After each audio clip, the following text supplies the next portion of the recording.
NFL team owners are now meeting right now, and you know, Commanders owner Dan Snyder is probably on the agenda. Highly likely. Our sports director Darren Haynes is live at the Hotel Las Colinas where that meeting is happening. And Darren, we know you're standing by for NFL Commissioner Roger Goodell to speak at any moment now, but give us some insight into what went down behind those closed doors today.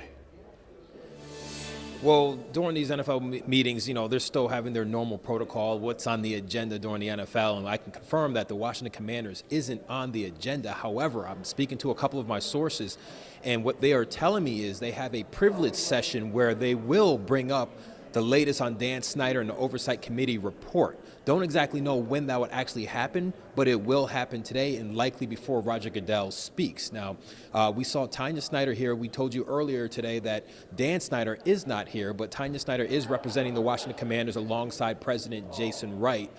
We will try to get the opportunity to speak to Tanya Snyder in regards to her reaction to this Oversight Committee report. Also the lawsuit by the D.C. Attorney General regarding Dan Snyder and Roger Goodell. Now, speaking of Roger Goodell, you mentioned that he's going to speak literally to my right.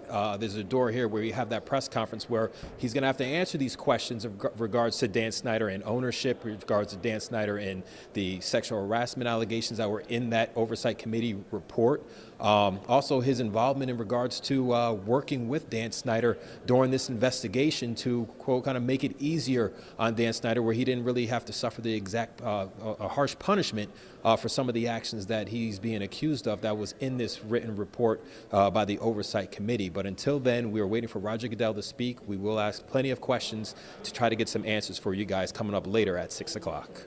Well, not officially on the agenda, but clearly a topic of discussion there. Well, we know it's so important to be in the room, Mm-hmm. and with you being there, hopefully we'll break some news, and we know that you'll stay on top of it.